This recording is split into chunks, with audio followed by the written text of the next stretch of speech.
pasal 4 bagian pertamanya, lalu pasal 6 bagian keduanya. Malam ini kita akan melihat lebih dahulu Efesus pasal 1 bagian pertamanya. Tapi sebelum itu kita mempersiapkan hati kita berdoa. Mari kita berdoa. Ya Tuhan, kami bersujud di hadapan-Mu, dan di hadapan firman-Mu kami merindukan Engkau berbicara kepada kami. Kiranya Tuhan menjamah pikiran dan hati kami, supaya kami bukan saja memahami firman Tuhan, tetapi juga kami boleh merangkulnya untuk masuk dalam kebenaran firman Tuhan, menjadi bagian daripada hidup kami.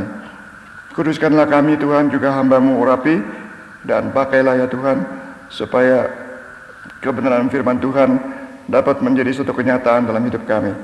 Demi Yesus Kristus kami berdoa. Amin. Saudara, kita mengetahui bahwa kitab Efesus merupakan salah satu kitab yang Paulus sekarang yang sangat kaya dengan kebenaran, dan sebetulnya 3 kali eksposisi itu sangat singkat ya. Walaupun saya memilih dengan alasan tertentu, saya konsentrasi pada malam ini untuk memikirkan tentang fondasi, yaitu tentang panggilan Allah dalam hidup kita. Kemudian dengan alasan tertentu juga saya akan membahas mengenai gereja besok, dan hari terakhir mengenai peperangan rohani dari pasal 6 bagian yang kedua. Saya akan membacakan Efesus ini dari terjemahan yang mungkin tidak lazim ke telinga saudara sekalian. Jadi saya akan membacakan ini, harap tidak bingung ya dengan terjemahan yang berbeda ini. Saya akan bacakan Efesus 1 ayat 1 sampai dengan 14. Demikian. Dari Paul yang menjadi rasul Isa Al-Masih karena kehendak Allah, kepada semua orang saleh di Efesus, yaitu orang-orang yang beriman dalam Isa Al-Masih. Anugerah dan sejahtera dari Allah Sang Bapa kita dan dari Isa Al-Masih junjungan kita yang ilahi menyertai kamu. Segala puji bagi Allah Sang Bapa dari Isa Al-Masih, junjungan kita yang ilahi, yang dalam Al-Masih sudah memberkahi kita dengan segala berkah rohani di surga. Ia telah memilih kita dalam Al-Masih sebelum dunia dijadikan, supaya kita menjadi suci dan tidak bercacat di hadapannya. Dalam kasih kita sudah ditentukan olehnya dari semula untuk diangkat sebagai anak-anaknya melalui Isa Al-Masih, sesuai dengan kerelaan kehendaknya, supaya terpujilah kemuliaan rahmatnya yang dianugerahkannya kepada kita dalam Dia yang dikasihinya. Di dalam Al-Masih kita memperoleh tebusan melalui darahnya, yaitu pengampunan atas pelanggaran-pelanggaran kita sesuai dengan kekayaan anugerahnya yang dilimpahkannya kepada kita dalam segala hikmat dan pemahaman. Ia pun memberitahukan kepada kita rahasia kehendaknya menurut kerelaannya, yaitu rencana yang sudah Ia tetapkan dalam Al-Masih, bahwa ketika waktunya genap, Ia akan mempersatukan di dalam Al-Masih segala sesuatunya, baik yang ada di surga maupun di bumi. Di dalam Al-Masih pula kami telah dipilih dari semula sesuai dengan maksud Allah yang melaksanakan segala sesuatu menurut apa yang telah diputuskannya berdasarkan kehendaknya sendiri. Dengan demikian, kami yang sebelumnya telah menaruh harapan pada Al-Masih dapat memuji Allah atas kemuliaannya. Di dalam Al-Masih itu pula kamu telah disegel dengan Roh Allah yang dijanjikannya, ketika kamu mendengar firman kebenaran, yaitu Injil yang menyelamatkan kamu, dan ketika kamu percaya. Roh Allah adalah jaminan warisan kita sampai kita memperoleh penebusan yang menjadikan kita milik Allah untuk memuji kemuliaannya. Sebelum saya mengeksposisikan bagian ini, saudara sekalian, saya akan memberikan dulu pengantar tentang Efesus. Jadi malam ini agak sedikit kita perlu lebih dahulu melihat gambaran menyeluruh dari kitab Efesus supaya kita menangkap alur pemaparan yang Paulus tuliskan dalam surat ini. Yang pertama kita lihat bahwa secara simpel kalau kita membaca kitab Efesus, kita melihat bahwa ada semacam struktur yang sederhana sekali, yaitu pasal 1 sampai dengan pasal 3 dan pasal 4 sampai dengan pasal 6. Kita bisa menangkap itu oleh karena di permulaan pasal 1 sampai dengan pasal 3 dan di permulaan pasal 4 seterusnya, kita melihat di situ memang ada sesuatu yang sepertinya Paulus memulai sesuatu. Jadi tema baru dimulai di pasal 4 gitu. Nah, kalau kita baca secara lebih teliti, kita bisa mengatakan secara sederhana bahwa pasal 1 sampai dengan pasal 3 Paulus sepertinya memberikan pemaparan tentang, atau katakanlah memberikan deskripsi tentang apa yang orang Kristen dapatkan dalam Kristus, begitu ya. Apa yang orang percaya dapatkan di dalam Kristus, hak apa saja, status macam apa yang orang Kristen dapatkan di dalam Kristus dan dalam karya Kristus untuk kita orang percaya. Lalu pasal 4 sampai dengan pasal 6, Paulus masuk kepada implikasinya atau kepada, kalau tadi dia memaparkan gambaran tentang status orang percaya, pasal 4 sampai dengan pasal 6, Paulus memberikan anjuran supaya mereka hidup sepadan dengan gambaran status mereka itu. Jadi kalau bisa kita pertegas, pasal 1 sampai dengan pasal 3, Paulus sepertinya memberikan pemaparan teologis, ya, tentang doktrin, tentang karya Kristus, tentang siapa Kristus, tentang apa itu gereja, siapa itu orang percaya. Lalu pasal 4 sampai dengan pasal 6, Paulus memberikan gambaran tentang implikasi etis dari karya Kristus itu kepada orang percaya. Di sini kita bertemu dengan satu prinsip yang sangat bagus ya, yang selalu kita mesti ingat, yaitu bahwa etika tidak pernah menjadi dasar daripada kehidupan percaya. Etika itu adalah buah daripada kehidupan orang percaya. Dasar dari etika, dasar daripada perbuatan baik, dasar dari kemampuan kita untuk berbuah dan berpengaruh di tengah-tengah masyarakat adalah akibat kita masuk ke dalam karya Kristus. Tetapi kalau saya balikkan posisi statement saya terakhir itu, berarti kalau kita betul-betul memahami apa yang Kristus sudah buat bagi kita, kalau kita betul menghayati saya adalah orang percaya dan saya memiliki status yang mulia di dalam Tuhan Yesus, maka pasti akan mendorong saya, pemahaman itu pasti akan mendorong saya untuk melahirkan buah-buah yang sepadan, yang sesuai dengan kenyataan kemuliaan yang Tuhan sudah berikan bagi kita, bagi saya. Jadi artinya, kalau kita betul-betul masuk di dalam kebenaran firman Tuhan, kalau kita sudah mengalami karya Kristus, maka harus ada buahnya, harus ada tanda-tandanya, harus ada buktinya bahwa dalam hidup yang berubah, hidup yang mempengaruhi masyarakat, hidup yang berperan di tengah-tengah masyarakat, hidup yang mempermuliakan Kristus, itu adalah akibat dari kita sungguh-sungguh sudah mengalami karya Kristus dalam kehidupan kita. Teologi tidak bisa dipisahkan dari etika dan tidak boleh dipisahkan dari etika. Tetapi etika orang percaya itu adalah etika hasil dari menerima karya Kristus. Kalau kita ceraikan kedua hal itu, maka kita akan mengalami ketimpangan-ketimpangan. Misalnya kalau kita hanya menekankan etika saja, nanti kita akan masuk kepada kesalahan bidat, yaitu kesalahan seolah-olah dengan perbuatan-perbuatan baik kita bisa sinergi dengan Allah, kita bisa berbuat sesuatu, bekerja sama dengan Allah menghasilkan keselamatan kita. Bukan demikian, ya. Etika tidak pernah ditempatkan oleh Alkitab sebagai kontribusi kita atau sebagai kerjasama kita dengan Allah. Di dalam pemahaman keselamatan orang percaya, orang Kristen, tidak pernah ada pemahaman keselamatan sebagai sinergi. Keselamatan itu betul-betul monergisme, ya. Jadi seluruhnya dari Allah dan seluruhnya hasil perbuatan Allah. Tetapi justru oleh karena seluruhnya dari Allah, maka akan berakibatkan seluruhnya hidup kita itu akan berubah. Totalitas hidup kita akan berubah oleh karena anugerah Allah juga total sifatnya. Ini hal pertama. Jadi di situ kita melihat bahwa dari struktur yang sangat simpel ini saja, kita sudah melihat suatu kebenaran teologis tentang hubungan Injil dengan perbuatan baik, tentang hubungan anugerah dengan karya-karya kita di dalam Kristus.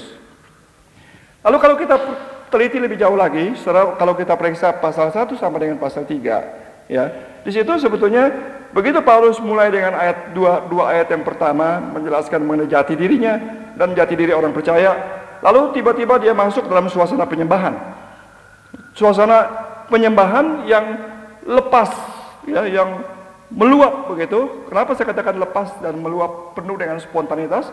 Oleh karena kalau saudara baca bahasa Yunaninya, ini Alkitab saya ini, di kirinya ada, di kolom-kolomnya ada Yunaninya, itu kelihatan bahwa ada seperti suatu gerakan dalam hati Paulus yang membuat dia mengalirkan puji-pujian. Jadi ayat 3 sampai dengan ayat-ayat yang berikutnya, Paulus masuk ke dalam puji-pujian. Puji-pujian itu diikuti dengan dua syafaat di bagian kedua dari pasal pertama. Lalu kemudian diikuti lagi dengan pemaparan mengenai hidup lama orang-orang percaya di Efesus seperti apa dibandingkan dengan hidup baru mereka sekarang ini, status mereka yang baru dalam Kristus. Jadi pasal 1 sampai dengan pasal 3 bisa kita katakan itu adalah suatu eulogia. Eulogia, ya, itu ucapan yang memuji Allah. Di sini digunakan kata berkah, ya. Memang dalam bahasa sebetulnya konsep yang dipakai oleh Paulus di sini adalah konsep perjanjian lama, yaitu konsep barakah, ya, konsep berkat. Seperti Allah sudah memberkati orang percaya, maka sekarang orang percaya memberkati Allah pula dengan puji-pujian. Nah, sayangnya dalam terjemahan bahasa Indonesia, kita agak sungkan menggunakan kata kita memberkati Allah. Kita bilang kita memuji Allah. Tapi memang dalam bahasa Inggris bisa itu ya. Oh God, we bless your name. Itu bisa ya. Memang itu kata berkat itu atau barakah itu bukan hanya dari Allah kepada kita, tetapi sebagai respon kita kepada berkah Allah itu, kita juga menaikkan berkah kita kepada Allah yang memang penuh dengan berkah. Pasal 1 sampai dengan pasal 3 isinya adalah puji-pujian, mengagungkan Allah, takjub kepada anugerah Tuhan yang luar biasa besarnya. Ditambah takjub lagi kalau melihat masa lalu orang percaya yang begitu gelap, sampai ekstrimnya mati di dalam dosa-dosa mereka. Kemudian juga kalau dilihat dari segi keumatan Israel, orang-orang asal kafir ini di Efesus tadinya tidak punya perjanjian, tidak terhisap sebagai umat, tapi sekarang disatukan oleh Allah, oleh salib Kristus, sehingga tidak lagi ada Yahudi, tidak lagi ada Yunani, dipersatukan menjadi satu umat perjanjian yang baru. Kemudian diikuti oleh doa-doa Paulus supaya mereka sepenuhnya menyelami keajaiban kasih karunia Allah itu dan bisa memahami dengan segenap hikmat dan wahyu Allah, supaya mereka nanti akhirnya bisa menaikkan puji-pujian lewat kehidupannya. Jadi Paulus mulai dengan menaikkan puji-pujian kepada Allah dengan ucapannya. Lalu kemudian di pasal 4 dan berikutnya Paulus mendorong mereka supaya mereka juga masuk dalam puji-pujian itu lewat hidup mereka, yaitu lewat etika mereka. Etika mereka harus merupakan suatu puji-pujian, suatu lagu, suatu seperti dikatakan di kitab Wahyu, seperti ukupan yang harum di hadapan Allah. Saudara sekalian, jadi pasal 4 sampai dengan pasal 6 itu adalah nasihat-nasihat, atau mungkin juga boleh saya katakan dorongan sampai kepada challenge ya. Paulus menantang jemaat Tuhan supaya hidup mereka konsisten dengan panggilan yang mereka sudah terima, supaya cocok dengan kodrat mereka. Kodrat mereka bukan lagi kodrat dosa, kodrat mereka bukan lagi kodrat kecenderungan orang yang takluk kepada hukum daging, tetapi kodrat mereka yang baru adalah kodrat sebagai ciptaan Allah yang baru. Itu yang dipaparkan oleh Paulus dalam pasal 4 sampai 6. Lalu kemudian dia masuk lebih tajam lagi sampai kepada implikasi dalam hubungan keluarga, suami kepada istri, istri dengan suami, orang tua kepada anak, anak dengan orang tua, pimpinan kepada bawahan di gereja, ya, peperangan rohani, semua implikasinya. Dan saya pikir kita bersyukur sekali bahwa di samping kitab Roma yang juga sangat kaya memaparkan mengenai kebenaran firman Tuhan, doktrin Kristen, tetapi Efesus ini dengan ringkas hanya 6 pasal berisi pemaparan yang sangat kaya dan sangat tajam mengenai Injil dan mengenai kehidupan Kristen. Hal yang lain yang perlu kita catat juga di sini adalah di kitab Efesus ini kita bertemu dengan banyak istilah-istilah yang sangat kaya. Terutama istilah kaya itu sendiri merupakan trademark dari kitab Efesus. Dia mengatakan bahwa Allah yang kaya dengan anugerah. Ya, jadi kata kaya itu sendiri atau kata kepenuhan, ya, kata kepenuhan, kata kaya atau kata kelimpahan itu merupakan salah satu kata yang menjadi trademark dari kitab Efesus. Dikawinkan bukan hanya dengan perbuatan Allah bagi manusia, bagi orang percaya, tapi juga dengan apa yang seharusnya keluar dari hidup orang percaya kepada Allah pun harusnya adalah hidup yang kaya dengan puji-pujian, hidup yang kaya dengan syukur, hidup yang kaya dengan penyembahan dan persembahan kepada Allah. Kalau Allah adalah Allah yang kaya, saudara sekalian, seringkali difokuskan kepada keuntungan kita. Jadi kalau Allah kaya, lalu kita kecipratan kayanya gitu ya. Kalau saya anak raja, wah jadi berarti saya anak raja itu saya untung lah. Saya punya bapak yang kaya atau bapak sebagai raja. Tapi dalam firman Tuhan ini kita melihat bahwa kalau Allah kaya memberkati kita, kita juga harus kaya dengan memberkati Tuhan, dengan memuji Tuhan, dengan perbuatan dan dengan kata-kata kita. Jadi bukan hanya fokus kepada apa yang kita dapatkan sebagai keuntungan, tetapi juga fokus kepada apa yang Allah harus dapatkan dari hidup orang yang telah diperkaya oleh Allah, oleh anugerahnya itu. Kemudian saya perhatikan di buku Anda, buku acara itu, bahan saat teduhnya banyak diambil dari Kolose. Memang untuk para teolog itu banyak sekali diketemukan istilah-istilah yang paralel antara Kolose dengan Efesus ya, sehingga banyak orang yang berpikir bahwa mungkin sekali apakah kitab Kolose mengambil dari Efesus atau Efesus mengambil dari Kolose. Ada beberapa ide-ide, istilah-istilah yang paralel antara keduanya ini, antara Efesus dengan Kolose. Saya lewati saja itu. Saya ingin mengajak kita untuk melihat beberapa pemikiran teologis yang penting dari kitab Efesus. Yang pertama adalah kita perlu mengerti bahwa kitab Efesus ini kitab yang jelas sekali melihat ke depan. Jadi pandangannya jauh ke depan, yaitu yang orang sering sebut sebagai eskatologis, begitu ya. Jadi fokus kitab Efesus ini banyak sekali menggali kepada zaman akhir yang telah datang sekarang ini, oleh karena Kristus sudah datang dan membawa kerajaan Allah ke tengah-tengah dunia. Jadi ini kita perlu berubah konsep kita ya. Seringkali kita berpikir bahwa eskatologis itu yang akan datang nanti begitu. Tapi dalam Alkitab seperti eskatologis itu adalah sesuatu yang sudah hadir sekarang ini, oleh karena Kristus sudah hadir, sudah menghadirkan kerajaan Allah dalam hidupnya, sudah menghadirkan hidup, mengalahkan maut, sehingga masa depan itu sekarang sudah kita alami. Maka nanti di ayat 3 dikatakan segala berkat rohani yang surgawi sudah kita alami sekarang. Jadi bukan tunggu-tunggu nanti sampai di surga, bukan. Sudah sekarang ini suasana hidup surgawi itu seharusnya ada pada orang percaya. Jadi ini ada penekanan yang sangat tajam kepada masa depan atau kepada kebenaran tentang eskaton atau eskatologis, tentang apa yang Allah ingin kerjakan sampai tuntas nanti ketika Kristus datang kedua kali. Tentu saja konsep eskatologis ini diambil oleh Paulus ya dari konsep orang Yudaisme, dari agama Yahudi. Dan di dalam Perjanjian Lama khususnya kita melihat bahwa eskatologis itu selalu ada unsur dinamis atau unsur paradoks antara yang sudah dan yang belum. Jadi ada dua aspek waktu ya, waktu ke belakang dan yang sekarang menuju ke depan.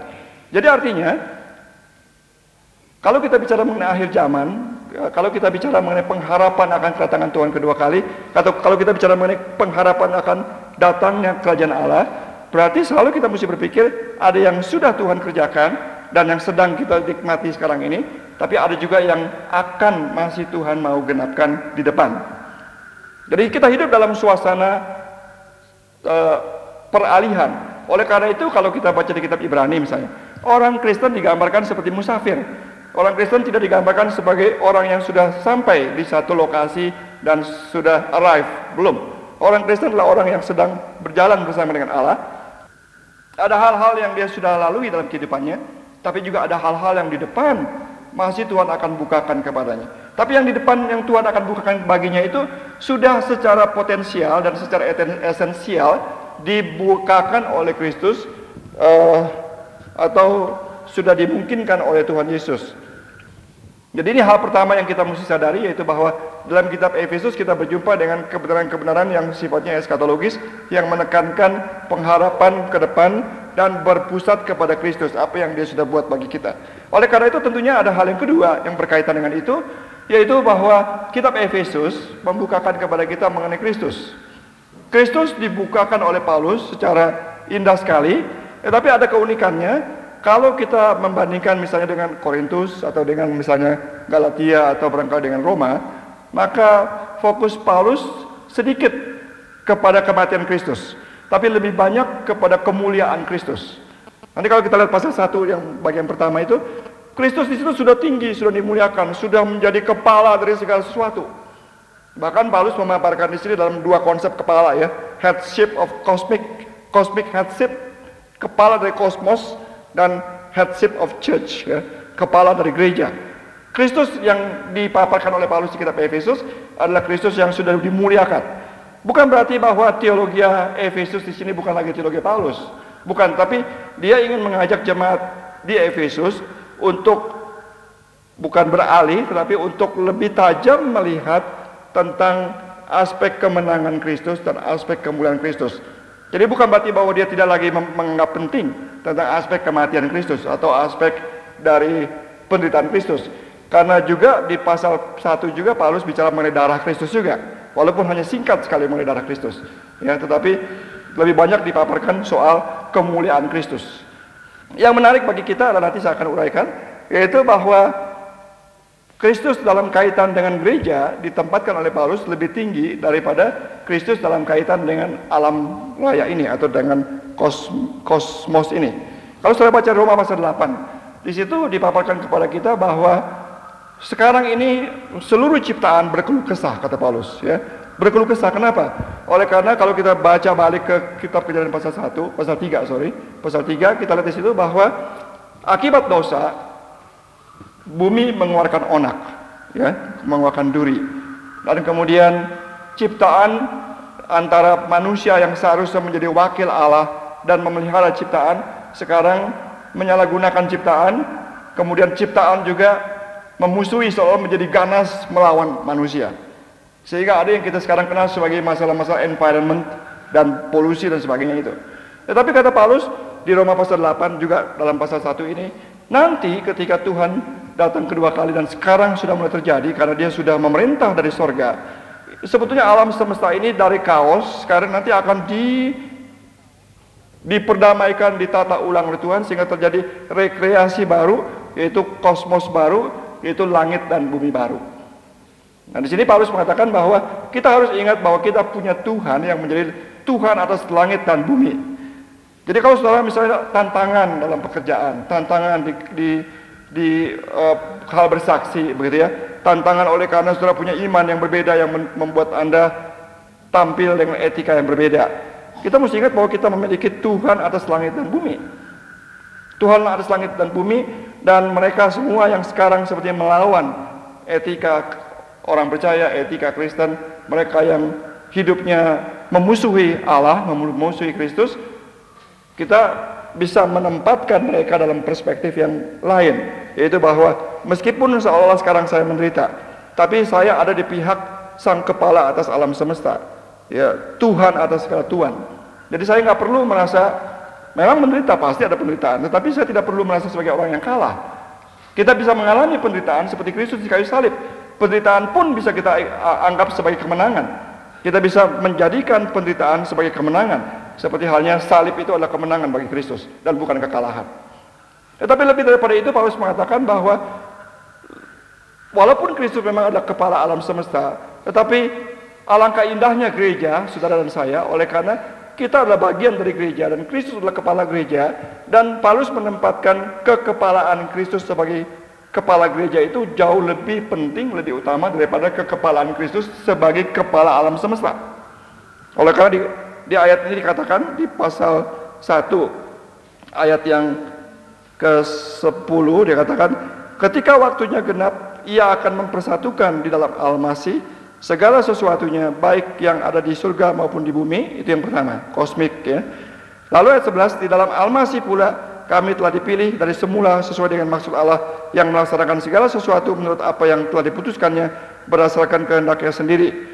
Jadi sekarang Paulus bicara mengenai kita sebagai bagian daripada gereja telah Tuhan pilih, itu lebih unggul, dan kosmik itu submit di bawah prinsip kekepalaan Kristus atas gereja. Ini segi yang kedua, yaitu mengenai hubungan kristologi dengan alam semesta dan dengan gereja. Yang ketiga soal keselamatan. Teologi Efesus mengenai keselamatan. Ini hal yang menarik, saudara, ya. Keselamatan itu apa sebenarnya? Karena di Indonesia ini kata selamat itu cukup populer, ya. Walaupun sekarang banyak orang kasih nama anak-anaknya bukan lagi selamat, tetapi mungkin Sandy atau apa semacam begitu. Banyak yang cocok dengan para bintang film barat, ya. Tapi zaman 30-an tahun ke atas banyak yang namanya selamat, begitu. Karena selamat itu atau urip, ya, selamat urip, atau bahasa Cinanya Ping An katanya, ya. Itu banyak yang suka nama itu. Keberuntungan, keselamatan, banyak orang yang suka. Tetapi keselamatan macam apa itu secara konsep berbeda-beda. Di Indonesia kita punya paling tidak 5 agama yang diakui oleh pemerintah. Dan saya kira kalau kita mengatakan hanya agama Kristen punya konsep keselamatan, ya salah, ya. Bukan hanya orang Kristen yang punya konsep keselamatan. Semua agama punya konsep keselamatan. Tetapi kalau kita periksa konsep keselamatan masing-masing agama itu tidak sama. Hanya konsep keselamatan yang ada pada gereja, pada Kristus dalam Alkitab itu yang unik sekali, yang berbeda sekali. Oleh karena konsep keselamatan di sini bukan hanya pengampunan dosa, bukan saja masa depan bisa masuk surga, tetapi maksudnya itu adalah pemulihan hubungan dengan Allah dan pembaharuan total sang manusianya itu. Dari sifat dosa menjadi sifat yang baru. Jadi keselamatan itu multidimensi di dalam pemaparan Alkitab. Multidimensi sesuai dengan kebutuhan manusia juga yang multidimensi juga. Nah, Paulus mengatakan dalam kitab Efesus ini gambaran yang Paulus pakai untuk keselamatan itu adalah gambaran seperti gambaran orang dilepaskan dari bahaya, ya. Kalau kita baca Korintus ada gambaran mengenai pendamaian. Kalau kita baca Roma ada gambaran mengenai pembenaran, ya. Dalam Efesus di sini ada pemaparan mengenai keselamatan sebagai rescue. Kristus telah melepaskan kita dari cengkraman kuasa kegelapan, kuasa dosa, kuasa maut, dari 3 hal yang merusak dan membuat hidup manusia masuk dalam kegelapan, yaitu dosa, penghulu-penghulu di udara, dan maut, yaitu murka Allah. Paulus mengatakan bahwa Kristus telah melepaskan kita, telah menyelamatkan kita, telah rescue kita dari semua akibat-akibat dosa yang buruk itu. Baik, saudara sekalian, kita akan langsung masuk sekarang kepada uraian. Mari kita lihat lebih dahulu ayat yang pertama dan ayat kedua, yaitu salam Paulus kepada orang Efesus. Saya baca lagi sekali lagi, ya, terjemahannya. Dari mereka di sini menggunakan kata bukan Paulus tapi Paul, ya. Di sini Pak, ul gitu, ya. Tapi saya robah karena saya nggak enak dipanggil Paul, ya. Dari Paul yang menjadi Rasul Isa Al-Masih karena kehendak Allah kepada semua orang saleh di Efesus, yaitu orang-orang yang beriman dalam Isa Al-Masih. Anugerah dan sejahtera dari Allah Sang Bapa kita dan dari Isa Al-Masih junjungan kita yang ilahi menyertai kamu. Terus kalian, dalam bagian ini sangat singkat sekali Paulus menyampaikan salam. Ini satu kebiasaan yang normal pada waktu itu. Pada waktu orang menuliskan surat perjaman Yunani Romawi pada waktu itu, maka hal pertama yang muncul adalah identitas dirinya, dari siapa kepada siapa, dan menyampaikan salam. Jadi Paulus hanya mengikuti suatu prosedur yang lazim pada waktu itu. Tapi dalam prosedur semacam ini, Paulus memaparkan kepada kita suatu kebenaran rohani yang indah sekali, yaitu mengenai siapa dirinya. Dan nanti kalau kita baca lebih jauh lagi di kitab Efesus, kita melihat bahwa gambaran diri Paulus itu berkembang. Ya, di pasal 1 Paulus memaparkan dirinya seolah-olah memaparkan dirinya dengan penuh keyakinan diri, PD yang sangat tinggi, karena dia mengatakan bahwa dia adalah rasul dari Yesus Kristus karena kehendak Allah.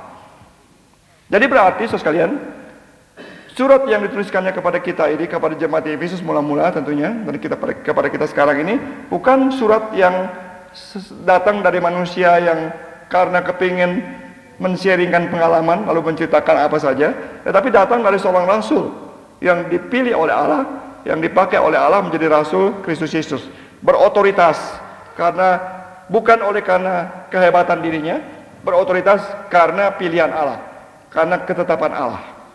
Dan akibatnya kita boleh menerima firman Tuhan dari para rasul, juga perjanjian lama dan perjanjian baru, dengan keyakinan bahwa kita sedang membaca bukan pandangan-pandangan manusia, tetapi kita sedang tunduk kepada firman Allah sendiri, kata-kata Allah sendiri, yang mewakili isi hati Allah yang terdalam. Tetapi kalau kita baca berikutnya nanti di pasal 2, di pasal 3, pasal 4, kita lihat Paulus memaparkan lebih jauh lagi identitas dirinya. Itu agak aneh begitu, ya, agak unik, tapi ini satu tantangan buat kita. Di dalam pasal 1 Paulus memaparkan mengenai kerasulannya. Tapi kemudian kalau kita baca di pasal yang ketiga, mari kita baca pasal yang ketiga sekilas saja. Ayat pertama juga dikatakan, itulah sebabnya aku ini, Paul, dipenjarakan karena Isa Al-Masih. Jadi Paulus sekarang bukan lagi ngomong soal statusnya, tapi soal penderitaannya.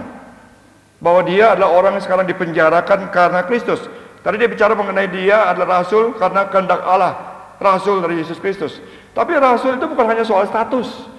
Rasul Allah itu adalah orang yang berani juga membayar harga, menjadi martir. Ya, akhirnya bahkan memang Paulus menjadi syuhadah bagi Tuhan Yesus, ya. Oleh karena hidupnya betul-betul konsisten dengan Injil, konsisten dengan hidup Kristus, sehingga seperti halnya dia sudah menerima hidup Kristus untuk dirinya, dan akhirnya dia juga memberikan total hidupnya bagi Kristus sampai juga sedia mati bagi Kristus. Lalu lebih jauh lagi dia katakan di pasal yang pasal 3 ayat yang ke-7, aku adalah hamba dari Injil itu. Sekarang dia lebih jauh lagi bicara mengenai dirinya dilihat sebagai hamba, rasul, kemudian dipenjarakan, sekarang dia bicara mengenai hamba. Kalau kita maju lebih jauh lagi, di pasal keempat, ayat yang pertama, itulah sebabnya aku yang dipenjarakan karena Tuhan. Dipenjarakan karena Tuhan. Dia ngomong lagi mengenai soal dipenjarakan. Lalu dia juga bicara mengenai, saya pikir di pasal 2 mungkin, atau di pasal 3, ini dia bicara mengenai aku orang yang paling besar dosanya di antara orang percaya, begitu. Jadi kita melihat di sini suatu perkembangan gambaran diri, bukan perkembangan gambaran diri yang makin lama makin meningkat, tapi bagaimana? Gambaran diri yang makin hari makin turun. Ini bukan sesuatu yang orang bilang itu masokis, gitu ya. Jadi ada orang masokis itu adalah orang yang memang suka menyiksa dirinya sendiri, suka merendah-rendahkan diri, begitu ya. Orang yang tidak punya jati diri yang baik, bukan begitu. Tetapi ini adalah orang yang menaklukkan dirinya, seperti Yohanes mengatakan, membuka kasut Yesus pun aku tidak layak, karena dia melihat dirinya adalah hambanya Tuhan Yesus. Kenapa sanggup berbuat demikian? Oleh karena yang Paulus paparkan di Filipi pasal 2. Filipi pasal 2 Paulus katakan bahwa Tuhan Yesus sendiri memiliki akal budi yang seperti demikian. Dia yang setara dengan Allah, tidak menganggap kesetaraannya sebagai suatu hal yang perlu dipertahankan, tetapi dia melepaskan semuanya itu, merendahkan dirinya menjadi manusia, menjadi hamba sampai mati. Nah, saudara sekalian, ini adalah tantangan yang besar sekali bagi kita semua, karena semangat mengosongkan diri, semangat untuk memikul salib, semangat untuk memperhamba diri, ya, semangat untuk merendahkan diri sampai kosong, sampai mati, itu bukan semangat dunia ini. Tuhan mengatakan bahwa di dunia ini kamu belajar apa? Di dunia ini kamu belajar barang siapa mau menjadi kepala, dia jadi bos, begitu. Ya. Jadi orang yang berkompetisi ingin sukses, berlomba-lomba supaya makin besar kuasanya, supaya makin besar pengaruhnya, supaya makin besar yang digenggamnya itu, semakin makin tinggi takwanya. Tetapi kamu, kata Tuhan, kamu itu kita semua harus belajar apa? Belajar untuk mengosongkan diri, oleh karena dia sendiri sudah lebih dahulu mengosongkan diri. Dan Paulus sudah membuktikan bagi kita, dia yang rasul, tetapi dia juga menderita bagi Tuhan Yesus, dan dia bahkan sampai menganggap dirinya sebagai orang yang paling berdosa di antara para rasul, sebagai orang yang tidak layak sebetulnya, karena dia melihat dirinya sebenarnya orang berdosa di hadapan Allah. Jadi anugerah Allah itu menyebabkan, atau panggilan Allah dan status yang besar dan mulia yang Allah berikan kepada kita akan memampukan kita memiliki suatu perspektif paradoksal tentang diri kita, tentang jati diri kita. Yaitu orang percaya, orang Kristen itu unik sekali. Dia memiliki self esteem yang sangat tinggi, oleh karena self esteemnya bukan ditaruh kepada pangkat, bukan ditaruh kepada harta, bukan ditaruh kepada degree, bukan. Tapi self esteem Anda dan saya adalah ditaruh di mana? Di tangan Allah, di maksud Allah, di karya penebusan Allah. Sehingga akibatnya juga dia bisa melihat dirinya itu sebagai hamba bagi siapapun juga. Dia bisa mampu diinjak-injak, tanda petik ya, dalam arti betul-betul sepertinya untuk orang-orang dunia ini kita dianggap seperti kesetan, tapi kita mampu untuk merubah suasana itu, oleh karena kita tidak tergantung kepada situasi dan perlakuan orang, tetapi jati diri saya dan peran saya dan pengabdian saya sepenuhnya ada sebagai respon saya kepada anugerah Allah. Ini indah sekali, hal pertama yang kita pelajari. Lalu kemudian Paulus memaparkan kepada kita juga soal identitas dan status orang beriman. Paulus mengatakan bahwa orang beriman itu dengan istilah begini, dia menggunakan kata semua orang saleh di Efesus, yaitu orang-orang yang beriman dalam Isa Al-Masih. Di sini juga kita ketemu lagi dengan paradoks yang Paulus bentangkan tentang orang percaya. Orang percaya itu hidup dalam suasana paradoks, yaitu bahwa dia ada di tengah-tengah kota yang maksiat seperti Efesus, Kita tidak imun daripada pengaruh-pengaruh kondisi zaman ini. Ya, kita bukannya imun, artinya kebal, tetapi kita harus berjaga-jaga senantiasa. Kalau kita kooperatif dengan penjagaan Kristus yang sempurna dalam hidup kita, maka kita akan terlindungi, yaitu kalau kita menggunakan selengkap senjata Allah. Tetapi kalau kita tidak selengkap senjata Allah kita pakai dalam kehidupan kita, tentu kita akan diterobos oleh kejahatan, kita akan habis, kita akan kalau kata istilah Petrus, kita akan dicabik-cabik barangkali oleh singa yang mengaum-ngaum itu. Tapi Paulus mengatakan di sini bahwa meskipun ada di Efesus, kita tahu bahwa Efesus itu adalah kota yang salah satu kota yang seperti Korintus juga ada penyembahan kepada dewi kesuburan, yaitu Afrodit, Diana, yang sekarang orang pakai juga dengan istilah aphrodisiac, ya, obat penguat cinta, begitu ya. Jadi itu ada suatu penyembahan kepada dewi yang sebetulnya intinya adalah penyembahan percabulan. Ya, menyembah percabulan, menyembah seks sebenarnya. Karena seks menjadi lambang daripada kesuburan dan kemakmuran. Paulus mengatakan meskipun ada di kota yang seperti itu rusaknya, tetapi mereka adalah orang saleh. Kenapa mereka orang saleh? Oleh karena mereka ada di dalam Kristus. Jadi Paulus bicara mengenai dua lokasi di sini.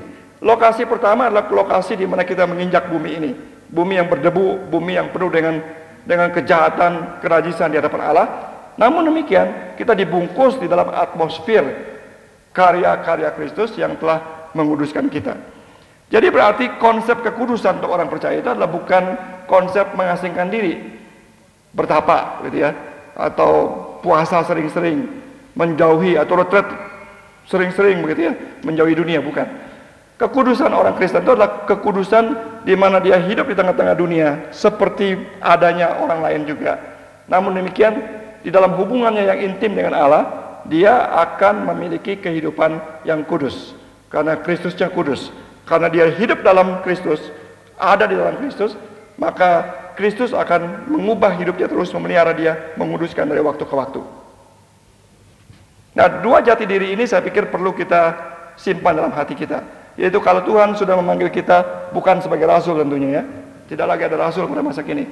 Kita sebagai hamba Tuhan dimanapun juga mesti ingat bahwa seperti halnya Paulus, kita harus mengikuti kepala kita, juru selamat kita. Kita perlu terus berani untuk turun, merendahkan diri, menyalibkan diri kita. So, kalau artinya begini saudara sekalian, kebesaran orang Kristen, kebesaran hamba Tuhan itu dilihat dari mananya? Bukan dilihat dari pakaiannya, dari gayanya, bahkan juga bukan dari khotbahnya. Kelihatan dari apanya? Dari sikapnya mampu untuk merendahkan diri kepada orang lain, sikapnya untuk mampu menganggap orang lain lebih daripada dirinya. Di situ kita lihat satu kebesaran. Nanti kita akan lihat dalam pasal yang keempat bahwa sifat Kristus diantaranya lemah lembut, rendah hati, sifat kebesaran dari orang percaya dan hamba Tuhan. Nah, sekarang kita lihat di dalam ayat 3 sampai 14. 3 sampai 14. Anda mendapatkan kesan apa dari perikop ini ketika kita membaca 3 sampai 14? Saya membaca ini sebagai orang sistematik theologian, ya. Jadi pikiran saya langsung melihat hal-hal yang berhubungan dengan kerangka teologis doktrin. Jadi saya juga terus terang mengatakan bahwa eksegesis saya di sini juga nanti akan dipengaruhi oleh perspektif individual saya, yaitu melihat dari segi doktrin. Pertama saya lihat di sini adalah bahwa ayat 3 sampai 14 pasal pertama ini memperlihatkan satu struktur Tritunggal. Ada struktur Allah Bapa, Putra dan Roh Kudus bekerja dengan sangat indahnya. Di dalam teologi ada yang disebut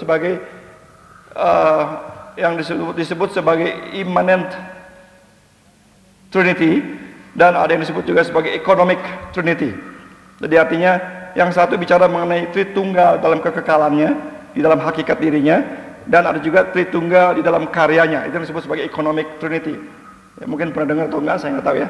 Jadi artinya di dalam economic Trinity kita melihat bahwa Allah Bapa, Allah Putra, Allah Roh Kudus walaupun bersama-sama satu adanya, esa adanya, tetapi membagi secara indah sekali dan harmonis sekali fungsi-fungsi berbeda-beda. Ada pembagian kerja di situ.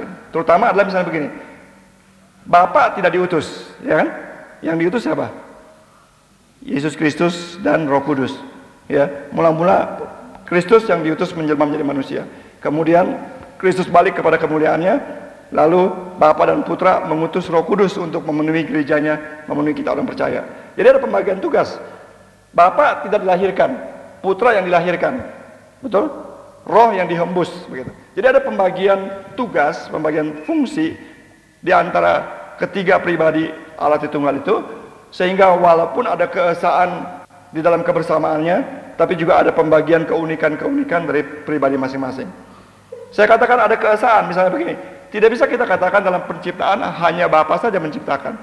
Kalau kita periksa kitab Kejadian 1, di situ Roh Allah melayang-layang. Jadi artinya Roh Kudus bekerja. Kalau kita periksa Amsal 8, kita bertemu di situ dengan hikmat, yaitu yang diterjemahkan dalam Perjanjian Baru sebagai logos.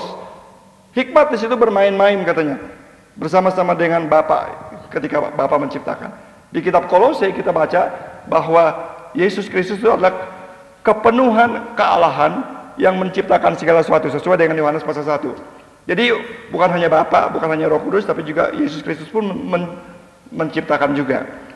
Kembali sekarang ke teks kita ini ya. Kenapa saya katakan bahwa di sini kita berjumpa dengan struktur Tritunggal? Oleh karena kita melihat bahwa dari ayat yang pertama sampai dengan ayat yang ke-6 paling tidak ya. Di situ kita berjumpa dengan penekanan kepada inisiatif Allah Bapa di dalam penyelamatan, dalam rencana penyelamatan. Lalu mulai ayat 5 dan 6 sudah mulai sampai terus ayat yang ke-11 kira-kira begitu atau 12. Di situ bicara mengenai Yesus Kristus. Apa yang Yesus buat supaya rencana penyelamatan Allah itu tergenapi. Nah, bagian akhir baru kemudian muncul karya Roh Kudus yang menyegel kita, memeteraikan kita dan menjadi jaminan tentang keselamatan kita. Jadi ada kesinambungan, ada konsistensi, ya, ada kerjasama yang indah sekali antara Bapa, Putra dan Roh Kudus. Tapi sebelum itu, sebelum kita maju lebih jauh lagi mengenai struktur Trinitarian dalam perikop ini, seluruh perikop ini sebenarnya napasnya itu adalah puji-pujian. Tadi saya sudah katakan intinya itu adalah pemberkatan kepada Allah, meluap-luap dengan puji-pujian, mengagungkan Allah, meninggikan Allah akan segala keajaibannya. Jadi sekaligus juga mengagungkan Allah Bapa, mengagungkan Putra, mengagungkan Roh Kudus. Ini seperti aliran sungai yang meluap-luap, membual-bual penuh dengan puji-pujian. Oleh karena menyaksikan atau oleh karena merenungkan, oleh karena masuk ke dalam keajaiban karya Allah. Nah, saudara punya hidup itu penuh dengan pujian apa tidak, saudara? Kalau ketika kita di mahasiswa, kalau kita persekutuan, mungkin lagu-lagu pujian kita lebih meluap-luap, lebih berapi-api, lebih bersungguh-sungguh. Mungkin juga lagu nyanyiannya juga mungkin lebih tebal, begitu ya. Begitu kita beranjak ke alumni, karena problem sehari-hari, realita yang kita hadapi lebih kompleks katanya, nanti yang kita akan bicarakan pergumulan alumni yang kompleks, maka kemudian kompleks itu membuat anugerah Allah juga terjerat di dalam kompleksnya itu. Akibatnya tinggal sedikit yang belum terjerat. Jadi akibatnya puji-pujian kita juga mulai surut, diganti dengan banyak gerutu-gerutu begitu ya. Gimana kabar? Ya, not too bad lah katanya gitu misalnya. Jadi begitu seringkali kenyataan hidup kita. Puji-pujian itu bukannya membual-bual makin hari makin besar, tapi makin hari makin surut. Makin surut, makin surut. Apakah demikian? Kalau Anda ingin supaya hidup kita penuh dengan kesukaan, dengan puji-pujian, maka jalan keluarnya bukannya emosi, bukan. Jalan keluarnya bukan memompa emosi kita ya, dengan jingkrak-jingkrak, dengan musik yang lebih hebat, yang lebih keras, dengan lagu-lagu yang lebih baru, bukan begitu. Permasalahannya bukan di tambahan-tambahan luar itu, tapi permasalahannya adalah apakah kebenaran tentang anugerah Allah dan kemuliaan Allah itu masih mencengkram hati kita apa tidak. Jadi jawaban daripada hidup yang murung, hidup yang kurang dengan puji-pujian adalah duduk diam, memikirkan ulang perbuatan-perbuatan Allah dan kebaikan Allah dalam hidup Anda. Bukan perbuatan Allah, khususnya bukan perbuatan Allah yang kita alami sehari-hari seperti, wah iya kemarin gaji saya naik, oh iya kemarin saya mendapatkan promosi, bukan itu. Itu adalah hal-hal kedua. Tapi berkat Allah, barakah yang paling besar di sini adalah bahwa dari sejak kekal Allah sudah merencanakan memilih kita. Itu hal yang luar biasa. Sebelum orangnya ada, sebelum orangnya bisa sadar akan dosa, sebelum orangnya bisa menangisi dosanya, sebelum hati kita didorong untuk menyerahkan hidup bagi Tuhan, sebelum jauh semuanya itu ada, sebelum dunia dijadikan, kata Paulus, kita telah dipilih oleh Allah dalam Kristus. Nah, kalau kita merenungkan itu berarti tanpa ada modal apapun dalam diri kita, Tuhan sudah menempatkan kita dalam Kristus. Itu akan membuat kita takjub, penuh dengan puji-pujian. Kalau kita tidak lagi heran akan anugerah Allah, maka kadar puji-pujian kita akan turun. Nah, tantangannya bagi saudara dan saya adalah mari kita melatih diri kita supaya anugerah Allah dan kebesaran Allah itu bukan menjadi barang yang menjadi kita bilang take for granted begitu ya. Ya, kita terima apa adanya seolah-olah itu hal yang sudah biasa-biasa saja begitu. Marilah kita jadikan anugerah Allah dan kebesaran Allah itu sebagai hal yang terus membangkitkan perenungan kita dan kita memuji-muji Tuhan, dibuat takjub oleh Dia.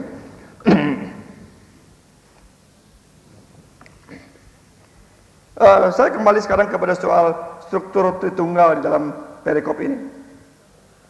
Paulus bicara mengenai ucapan Paulus di sini adalah identitas masing-masing pribadi dengan ucapan Allah adalah Bapa dari Tuhan kita Yesus Kristus. Yesus Kristus adalah Tuhan kita, dan kata Tuhan di sini jelas menunjuk kepada kata yang sama dalam bahasa Ibrani untuk Adonai. Ya. Jadi artinya pada waktu itu untuk orang yang hidup di dalam peradaban Yunani dan Romawi menyebut bahwa ada orang yang disebut sebagai kurios atau tuan ya. Karena kata kurios itu adalah ucapan yang bisa juga dipakai untuk kaisar atau tuan biasa saja. Tetapi Paulus ketika menyebut Yesus sebagai kurios, tidak berarti bahwa dia menempatkan Yesus sama dengan kaisar. Tapi justru sebaliknya, untuk peradaban di mana menggunakan kata kurios itu adalah untuk orang yang dianggap sebagai penjelmaan Allah, maka menyebut Yesus sebagai kurios berarti membuat semua kurios lainnya harus tunduk kepada Sang Kurios sejati, yaitu Yesus sebagai Tuhan. Jadi di sini sudah ada implikasi menerima kealahan Yesus di dalam menyebut Dia sebagai Tuhan. Aspek askaton yang saya katakan tadi, Roh Kudus disebut sebagai roh yang dijanjikannya, yaitu roh yang sejak perjanjian lama dijanjikan akan dicurahkan kepada umat Tuhan. Nanti kita diingat di sini, diingatkan kepada Yoel dan sebagainya ya. Roh Kudus sebagai yang perjanjian Allah kepada umatnya. Nah, saudara sekalian, fungsi dan karya daripada masing-masing pribadi itu bersumber pada yang disebut oleh Paulus di sini sebagai kasih karunia atau kasih Allah yang kekal yang telah melimpahi kita orang pilihannya dengan berkat-berkat rohani yang surgawi. Jadi ada Allah Bapa yang mengaruniakan, ada Allah Bapa yang memilih, ada Allah Bapa yang menentukan, ada Yesus Kristus Sang Putra Allah yang menjadi isi daripada berkat rohani surgawi itu dan menjadi instrumen daripada penggenapan pilihan Allah untuk orang percaya, dan ada Roh Kudus yang memeteraikan penyelamatan Allah itu berlaku bagi kita. Nah, saya kira di sini hal yang penting selain menekankan kerjasama yang erat antara Bapa dengan Putra dan Roh Kudus, yang penting di sini adalah arti berkat rohani itu. Berkat rohani bukan seperti yang orang seringkali tafsirkan, misalnya hidup yang tanpa problem gitu, bukan juga materialisme, bukan hal-hal yang sifatnya sementara, kebendaan, tetapi bukan juga akan masuk surga berkat rohani itu, bukan. Tapi berkat rohani kita yang terbesar, yang paling keberkatan dalam diri kita itu adalah bahwa kita dipilih di dalam Kristus Yesus. Jadi Yesus Kristus sendiri itu adalah berkat Allah yang besar bagi hidup kita. Ini juga agak paralel dengan misalnya begini. Banyak dari kita berdoa supaya Tuhan memberikan kepada kita hidup yang damai sejahtera, ya, tentram. Di tengah-tengah dunia yang kalang kabut, yang penuh dengan masalah ini, bagaimana kita bisa memiliki kedamaian? Tapi firman Tuhan bicara kepada kita bahwa bukan hanya Allah menjanjikan damai bagi orang percaya, tetapi Allah sendiri akan memberikan damai sejahteranya menjadi damai kita. Itu berbeda ya, berbeda. Jadi bukan hanya sekedar damai sejahtera sebagai suasana hati, tetapi damai sebagai kondisi Allah sendiri diberikan kepada hati kita menjadi kondisi hidup kita sehari-hari. Nah, demikian halnya juga dengan berkat rohani. Tuhan tidak hanya memberikan berkat-berkat dalam arti yang lain-lain begitu, tetapi berkat yang paling utama, yang paling sentral adalah Yesus Kristus sendiri sebagai berkat untuk hidup kita, menjadi juru selamat kita, dan menjadi isi berkat itu. Berapa dari kita berpikir begini, saudara? Kalau kita berpikir soal berkat ya, saudara mikir apa mengenai berkat? Tuhan berkatilah saya hari ini, lalu konotasinya berkat di sini apa? Kalau kita berdoa, Tuhan terima kasih untuk berkat-Mu hari ini, konotasinya apa? Kalau orang bersaksi, wah puji Tuhan untuk berkat Tuhan yang saya dapatkan kemarin, apa itu artinya? Kesehatan, kesembuhan ya, macam-macam hal begitu kan? Termasuk juga keberhasilan, betul? Saya kira itu wajar lah, kita manusia berpikir demikian. Tapi berapa dari kita berpikir begini? Bahwa semua berkat itu sebetulnya kita dapatkan, seperti Paulus katakan di kitab Korintus, dia adalah hikmat, dia adalah kebijaksanaan. Jadi barang siapa membutuhkan hikmat, ingatlah bahwa kita sudah memiliki Kristus, yaitu hikmat Allah sejati. Barang siapa merindukan kekuatan rohani, kita sudah memiliki Kristus, yaitu kekuatan rohani yang sejati, yang sudah mengalahkan iblis dalam pencobaannya maupun di kayu salibnya. Apapun yang kita butuhkan, yang kita artikan sebagai berkat rohani itu sudah ada dan memang ada sepenuh-penuhnya dan sesempurna-sempurnanya di dalam diri Yesus Kristus. Nah, ini kita perlu belajar merubahkan perspektif hidup kita, sehingga kita tidak berpikir ada berkat yang lepas dari Kristus, atau kita tidak berpikir bahwa Kristus ya berkat, tapi nggak sama dong dengan naik pangkat begitu. Ini cara berpikir yang keliru sekali ya. Sebagai orang percaya kita harus lihat bahwa semua berkat itu tertampung dalam diri Yesus. Sehingga ada lagu yang mengatakan, dapat Tuhan Yesus dapat semuanya. Dapat semuanya, nggak dapat Tuhan Yesus nggak dapat apa-apa. Nah, itu yang Tuhan katakan, dapat dunia kehilangan nyawa karena kehilangan Yesus. Tapi kalau kita dapat Yesus, kita dapat semuanya. Karena dalam diri Yesus itu terdapat semua yang Tuhan mau berikan kepada kita. Mari kita minta kepada Tuhan supaya perspektif kita berpikir mengenai berkat dan sukses dan sebagainya dalam hidup kita ini diganti. Ya, apapun yang Anda cari itu carilah Tuhan lebih dahulu, karena di dalam Dialah kita mendapatkan hikmat, kekuatan, keberhasilan, arah hidup, makna hidup, termasuk juga kesembuhan, termasuk juga keberhasilan materi. Kalau kita mencari Dia lebih dahulu, Dia akan memberikannya di dalam maksudnya, bukan dalam maksud saya, tapi dalam maksud Dia. Di sini Paulus bicara mengenai beberapa lapis karya Allah. Mari kita baca lagi ayat yang ketiga sampai dengan ayat yang ketujuh ya. Segala puji bagi Allah Sang Bapa dari Isa Al-Masih, junjungan kita yang ilahi, yang dalam Al-Masih sudah memberkati kita. Kata-kata itu penting sekali. Yang dalam Al-Masih sudah terjadi memberkati kita dengan segala berkah rohani di sorga. Itu yang saya katakan tadi, bahwa yang orang sering iklankan ini katanya, kalau nggak salah Toshiba pernah bilang, teknologi masa depan hadir di depan Anda, begitu ya.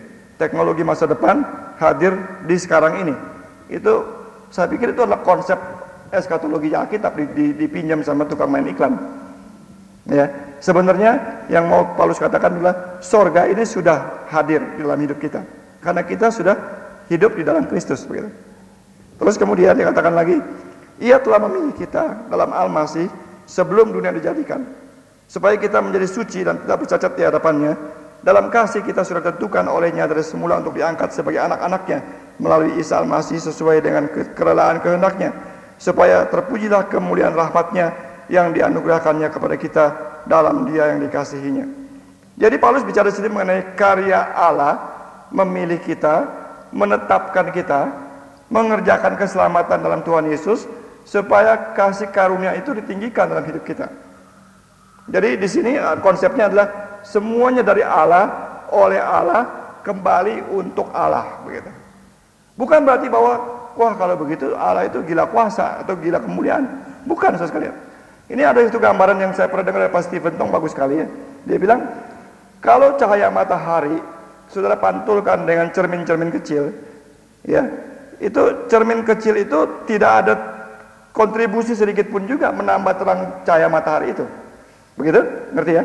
Jadi kalau saudara membesarkan Kristus, membesarkan Allah, memuliakan Allah, mengembalikan segala pujian bagi Allah, Tidak ada kontribusinya sedikit pun juga sehingga alam jadi lebih mulia, tidak. Itu hanya mengembalikan memang yang selayaknya, karena Allah memang demikian. Jadi kalau orang bilang, oh kamu punya Allah tuh Allah gila puasa, Allah gila puji-pujian, tidak sama sekali. Malah itu merupakan suatu kemuliaan bagi kita, bahwa kita boleh tahu bersyukur dan memuliakan Allah. Ini kalau kita terjemahkan kepada konsep persembahan juga sebetulnya. Saya belajar satu konsep baru ya, waktu pertemuan-pertemuan dengan lembaga-lembaga Alkitab. Itu ada orang yang mengatakan begini, waktu Anda fundraising, cari dana begitu ya, kan banyak hamba Tuhan fundraising merasa mengemis-mengemis jadi nggak enak gitu. Jangan merasa begitu katanya, karena Anda mencari fundraising itu dan orang tergerak memberikan donasinya, sebetulnya Anda sudah membantu dia untuk diingatkan bersyukur kepada Allah dengan hartanya diantaranya begitu. Jadi kita nggak perlu merasa malu bahwa kita mendorong orang atau mengimbau orang supaya mereka mengembalikan uangnya atau waktunya untuk mempermuliakan nama Tuhan. Nah, di sini jelas sekali bahwa tidak ada andil sedikit pun juga dari pihak kita untuk mempermuliakan Allah, apalagi untuk menyelamatkan diri kita sendiri. Tidak ada konsep tempat untuk sinergi, tidak ada kerjasama antara kita dengan Allah di dalam hal kita bisa mendapatkan keselamatan.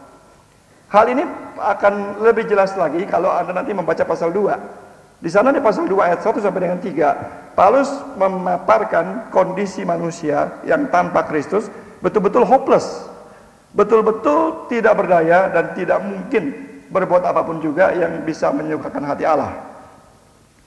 Kenapa? Karena Paulus mengatakan bahwa dahulu kamu sudah mati, jadi ada mati karena pelanggaran dosamu, kemudian ada diperbudak oleh nafsu dan oleh penguasa-penguasa angkasa, dan kemudian menjadi orang durhaka dan hidup di bawah murka Allah. Jadi ini suatu kondisi three in one, ya. Bukan three in kayak begitu, ada kelebihan dan ada kondisi 3 in 1, diperbudak dosa, mati, dan di bawah murka Allah.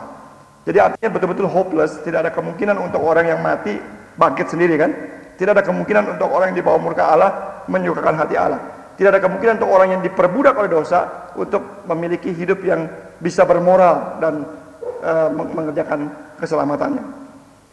Supaya apa? Semua perenungan itu, yaitu supaya akhirnya orang mensyukuri keselamatannya dan tahu meninggikan Allah dalam kehidupannya dan memuji dan membesarkan Tuhan. Kemudian saudara sekalian, ada hal lain lagi yang kita baca di sini, itu bahwa keselamatan berasal dari Allah, dari pemilihannya sampai dia mengerjakannya, sampai dia menjamin kita dengan Roh Kudus, sampai dia memeteraikan kita, semua ada dari pihak Allah kepada kita. Berarti keselamatan itu ada sesuatu yang pasti dan sesuatu yang bisa kita miliki dan bisa kita ketahui dengan jelas. Saya kira kita perlu bicarakan sedikit mengenai hal ini, oleh karena ada teman-teman kita dari gereja tradisional, ya, gereja-gereja tertentu barangkali yang kurang begitu menerima ajaran mengenai keyakinan keselamatan. Seolah-olah kalau orang bisa memiliki keyakinan keselamatan, dianggapnya sombong rohani. Bagaimana bisa kita memiliki keyakinan keselamatan? Oleh karena keselamatan kita bukan tergantung kepada perasaan kita, tapi keselamatan kita tergantung kepada karya Kristus dan rencana Allah yang kekal. Oleh karena Allah sudah dari kekal sampai kekal mengutus Yesus, menggenapinya, dan mengutus Roh Kudus memeteraikannya, maka keselamatan itu bukan sesuatu yang tergantung mudah-mudahan, tetapi satu keselamatan yang pasti. Tetapi mengatakan demikian tidak berarti bahwa kita memupuk keyakinan yang membuat kita seperti mendapat license untuk berbuat salah. Ya, mentang-mentang sudah yakin bakal masuk surga, lalu kita bisa berbuat salah seenak, ya tidak. Lalu karena dikatakan oleh Paulus di sini bahwa Allah memilih kita supaya kita hidup kudus di hadapan Allah dan bahkan tak bercacat di hadapan Allah. Jadi pilihan Allah itu bukannya pilihan untuk menjamin kayak keselamatan lalu orangnya boleh seenaknya, tapi pilihan itu akan menciptakan suatu kepekaan, kehormatan diri, sehingga kita beraksi, bertindak sesuai dengan kemuliaan yang Tuhan berikan dalam hidup kita. Makanya di pasal 4 nanti Paulus bicara, hiduplah sepadan dengan panggilanmu. sesuai dengan apa yang kita imani sebagai karya Tuhan dan anugerah Tuhan untuk kehidupan kita. Lalu kalau kita baca lebih jauh lagi juga di bagian ini, kepastian keselamatan itu progresif sifatnya ya. Keselamatan pun juga sifatnya progresif. Kalau kita lihat di sini ada gerak maju dari pemilihan Allah dalam kekekalan, lalu penentuan Allah dalam Yesus Kristus, kemudian Yesus menebus kita dengan darahnya, maju terus sampai ada Roh Kudus diberikan kepada kita. Rencana Allah adalah sesuatu yang terus dinamis. Akibatnya kehidupan orang percaya juga adalah kehidupan yang dinamis juga, yang progresif. Jadi kalau ada kehidupan orang percaya yang macet, yang mandek, yang tidak lagi bertumbuh di dalam Tuhan, berarti ada sesuatu yang salah di dalam cara kita meresponi anugerah Allah dalam kehidupan kita. Roh Allah akan mendorong kita, anugerah Allah akan seperti magnet yang menarik kita untuk terus maju dan mengalami keselamatan itu semakin hari semakin dalam. Di dalam uraian Paulus mengenai bagian-bagian ini, selain keselamatan itu bersifat progresif, Paulus juga bicara mengenai yang tadi saya katakan sebagai yang sudah dan yang belum, ya, yang sudah Tuhan genapi dan yang belum dan yang masih akan Tuhan laksanakan sampai nanti sempurna ketika Tuhan datang kedua kali. Tetapi yang belum itu pun sebetulnya secara esensial, secara potensial sudah kita alami oleh karena Roh Kudus sudah menjadi cicipan pertamanya. Di sini Paulus menggunakan kata Roh Kudus sebagai segel atau sebagai metrai dan Roh Kudus sebagai jaminan. Itu dua kata yang berbeda maknanya dan maksudnya. Yang pertama berarti Roh Kudus adalah satu tanda yang menjadi bukti yang paling jelas dalam kehidupan kita bahwa saya milik Tuhan. Itu yang Paulus katakan di Roma pasal 8 bahwa Roh Allah akan bersaksi bersama dengan roh kita bahwa kita adalah anak Allah dan akan mendorong kita, memampukan kita memanggil Allah sebagai Bapa.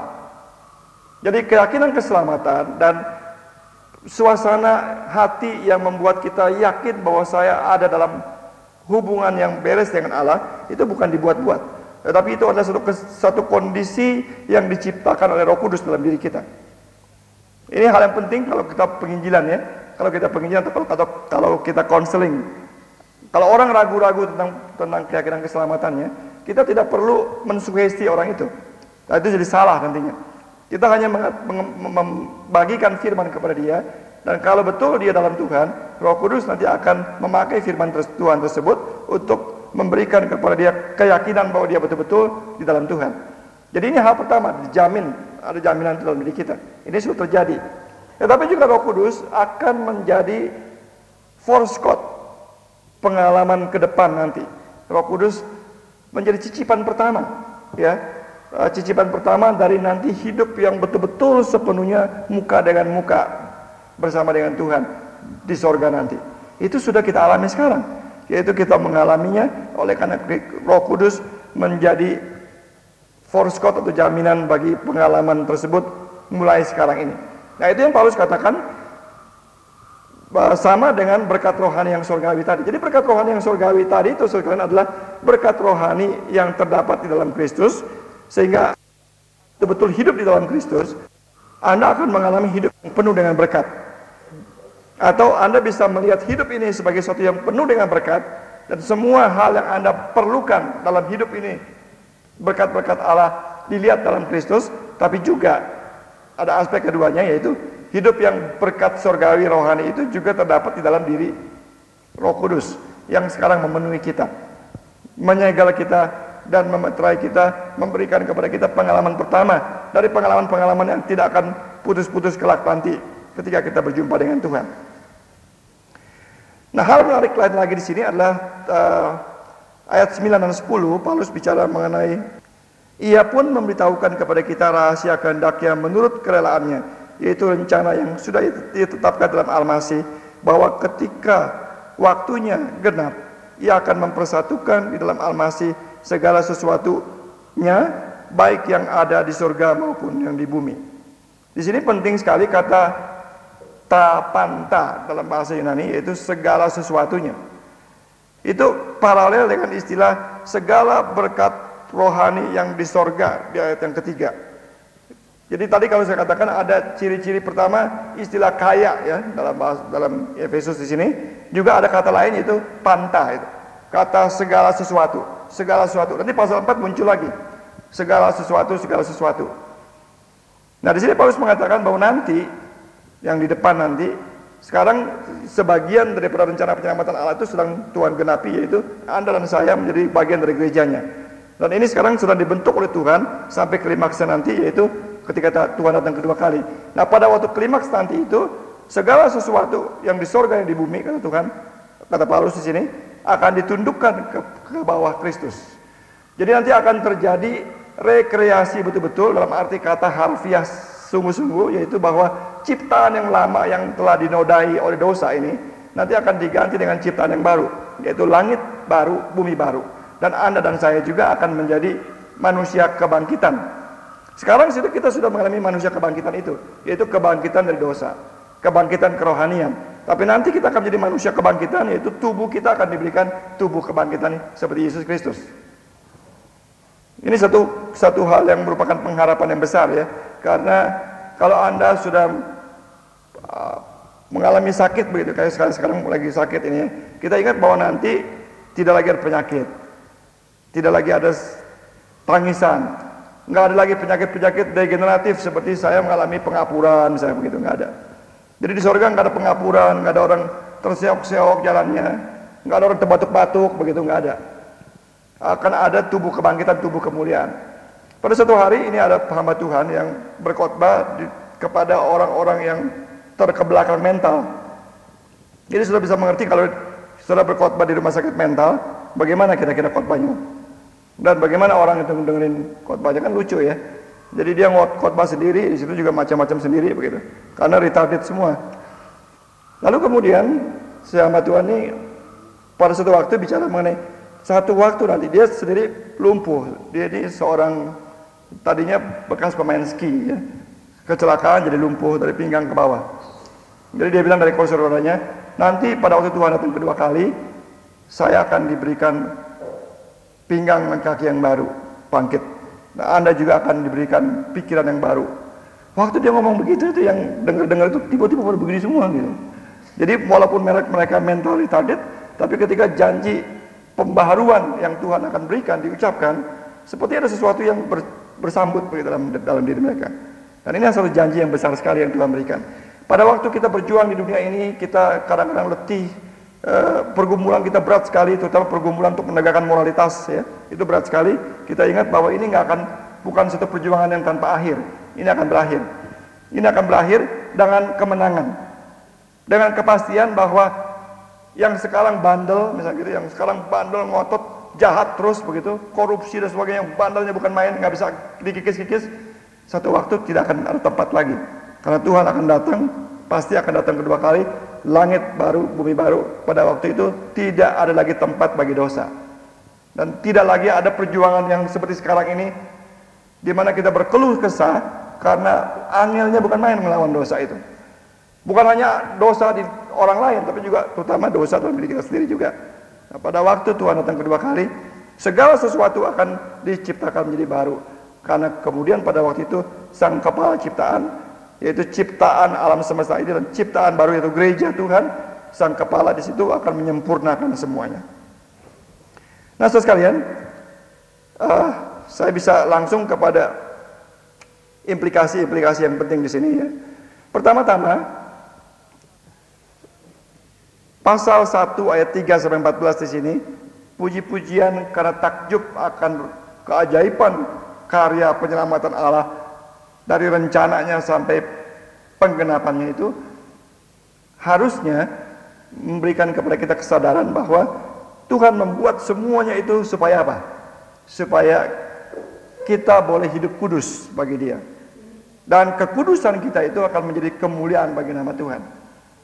Jadi artinya di sini kita perlu sadar betul dalam diri kita bahwa kita perlu berjuang supaya kekudusan itu menjadi suatu kenyataan dalam kehidupan kita. Kalau tanpa kekudusan, nama Tuhan akan diolok-olok, saudara. Kalau kita tidak memperjuangkan kekudusan, bersama-sama berjuang karena anugerah Allah sudah bekerja dalam diri kita, maka kita tidak akan menyaksikan sesuatu yang betul-betul positif sesuai dengan kemuliaan Tuhan. Kekudusan adalah bukan hal yang opsional. Kekudusan itu adalah hal yang hakiki daripada kita orang percaya. Itu hal pertama. Yang kedua, ayat yang kelima, Paulus bicara mengenai dalam kasih kita sudah ditentukan olehnya dari semula untuk diangkat sebagai anak-anaknya melalui Isa Al-Masih sesuai dengan kerelaan kehendaknya. Saya ingin sedikit mempertajam sorotan mengenai ayat yang kelima ini, oleh karena kita hidup dalam zaman mulai ada gender consciousness gitu ya. Kaum perempuan mulai berkibar, bicara begitu ya. Kaum wanita nggak lagi kelas 2 begitu. Sehingga sebetulnya terjemahan di sini ini sedikit menyakitkan hati perempuan, yaitu Tuhan Paulus bicara mengenai diangkat sebagai putra-putranya melalui Al-Masih. Jadi Anda yang perempuan juga dikatakan sebagai putra, bukan sebagai anak. Ini bukannya gender free, bukan netral gitu ya. Tetapi gender laki-laki dipakai. Tapi kalau setelah rubah, karena sekarang ada orang yang merubah kata putra Allah untuk Yesus pun menjadi anak Allah. Bapak pun dirubah menjadi bapak dan ibu begitu ya, bapak dan ibu surgawi begitu.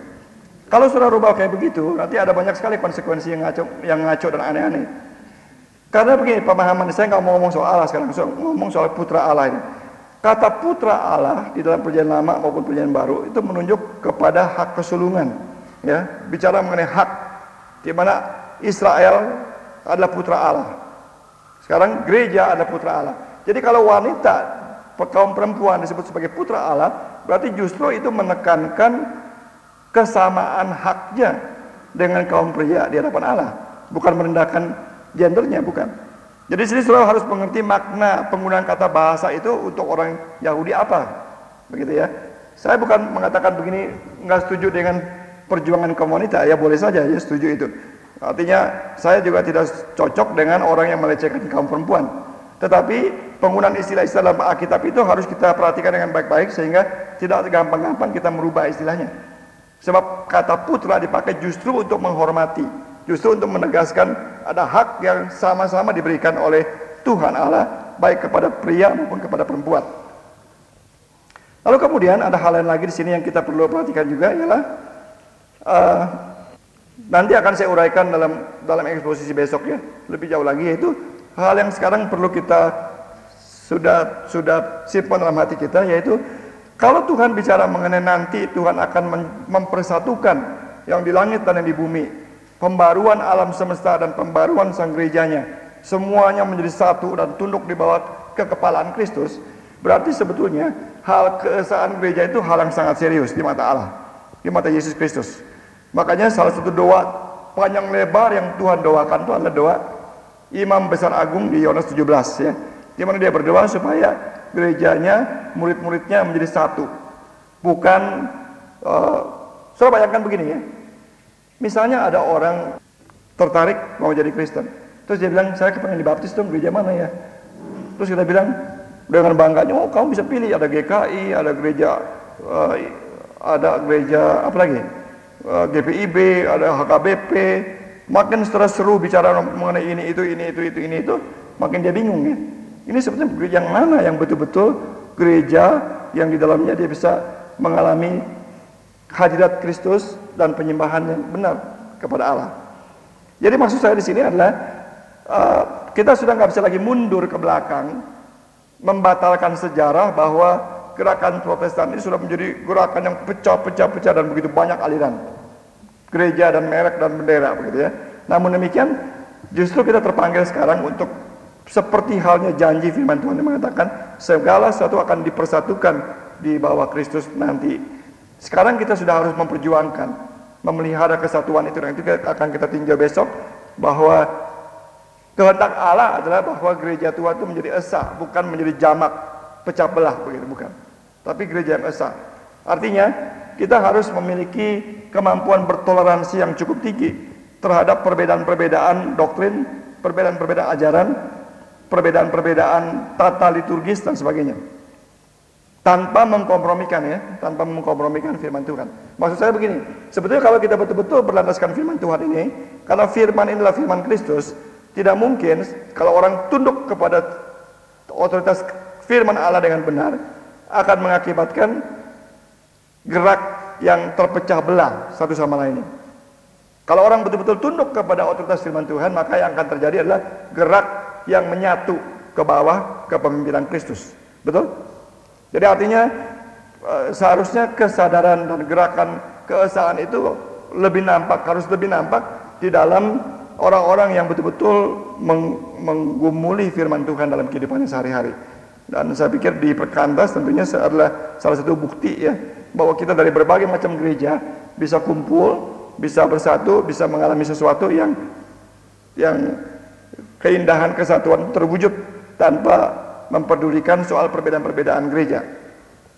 Nah, sekarang kita kunci firman Tuhan ini dengan kesimpulan, yaitu pertama-tama di sini kita dibentangkan, kita melihat pemaparan firman Tuhan yang indah sekali tentang keajaiban hati Allah. Allah adalah Allah yang kaya dengan kasih karunia, sehingga bahkan sebelum dunia dijadikan, dia sudah memiliki rencana penyelamatan, dan rencana penyelamatan itu direlakannya terjadi genap oleh karena putranya dikorbankan, darahnya dicurahkan, dan rohnya juga diberikan kepada kita untuk menyegel dan menjadikan kita mengalami pengalaman pertama penyelamatan itu. Oleh karena itu, marilah kehidupan kita terus-menerus diisi oleh basic ini, basic yang penting sekali, yaitu terus-menerus hidup kita kagum oleh anugerah Allah, dibuat kagum oleh kasih karunia-Nya. Izinkanlah roh Tuhan membuat kita mengarungi samudra kasih karunia Allah, sehingga kita mengalami penuh, hidup kita itu penuh dengan aliran puji-pujian. Yang kedua, kita mesti ingat bahwa kalau kita masuk dalam Kristus, kita masuk dalam karya Allah, kita masuk dalam rencana Allah, kita masuk di dalam suatu arus yang kuat, yaitu yang saya katakan tadi, yang progresif ya, yang tidak pasti akan mendorong kita untuk maju terus. Artinya kalau hidup kita turun naik terus, tersendat-sendat terus, berarti ada sesuatu yang salah, yang dalam iman kita yang tidak bertumbuh barangkali begitu. Yang kita mesti gumuli dan akui di depan Tuhan, apa yang mengganjal, menyebabkan kenapa pengalaman seperti yang Paulus paparkan di sini, rencana kekal Allah itu seperti arus yang kuat sampai begitu masuk dalam waktu dan sejarah pasti akan terjadi dan balik lagi ke dalam kekekalan. Dan semua orang yang masuk dalam arus itu pasti akan masuk ke dalam progres pertumbuhan terus menerus. Kalau kita tidak mengalami dinamika semacam itu, pasti ada sesuatu yang salah. Mungkin ada dosa yang belum kita akui, mungkin ada spiritual lethargy, ya, kemalasan rohani dalam diri kita. Mungkin ada bagian-bagian di mana kita menjadikan kemampuan kita semacam kontribusi dengan anugerah Allah yang kita mesti lepaskan, kita mesti akui di hadapan Tuhan. Sebab kalau kita betul-betul masuk dalam anugerah Allah, kita pasti akan bertumbuh, kita pasti akan mengalami progres rencana Allah yang tidak putus-putus itu sampai kepada kekekalan, di mana rencana Tuhan akan digenapi dari waktu ke waktu dalam kehidupan kita. Saya tutup firman Tuhan ini dengan mengajak kita untuk memikirkan itu dalam kehidupan kita. Apakah hidup kita penuh dengan pujian, kalau takjub akan rencana Allah, dan apakah hidup kita sedang mengalami derap maju bersama dengan kuat kuasa anugerah Tuhan yang dahsyat tadi. Amin. Mari kita berdoa. Kita mungkin tenangkan waktu hati kita sejenak ya, dan mencoba merefleksikan kembali firman Tuhan tadi. Apakah saudara hidup di dalam puji-pujian? Dan yang kedua, apakah saudara sedang di dalam arus anugerah Allah atau sedang melawan arus anugerah Allah? Akibatnya mungkin kita terperosok ke dalam berbagai macam arus keduniawian.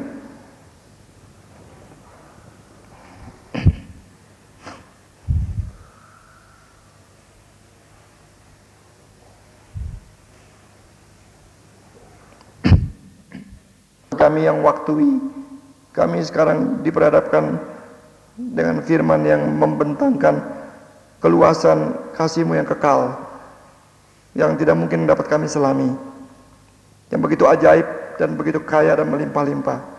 dan juga yang begitu kuat mendorong sampai dari penggenapan yang satu kepada penggenapan yang lain sampai nanti akhirnya segala sesuatu tunduk di bawah pemerintahan Kristus.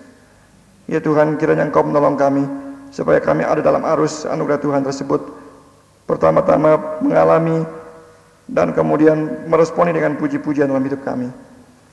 Biarlah keletihan-keletihan kami, keputusasaan kami, pergumulan kami yang berat di tengah-tengah dunia yang sekuler boleh diatasi oleh anugerah Tuhan yang begitu besar ya Tuhan, sehingga puji-pujian menjadi ciri khas hidup kami yang utama. Kami juga berdoa ya Tuhan, kiranya Engkau menolong kami supaya kami berespon positif kepada setiap gerak dan tarikan anugerah Tuhan untuk maju, untuk mengalami lebih penuh lagi keajaiban-keajaiban anugerah-Mu dalam hidup kami. Tuhan, tolong kami juga supaya kami rindu untuk mengetahui lebih jauh lagi apa rencana Tuhan untuk hidup kami, dan kami mengambil serta, berperan serta dalam rencana Tuhan yang besar untuk hidup kami.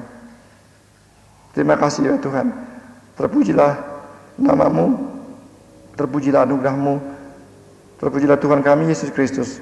Di dalam namanya saja kami berdoa. Amin.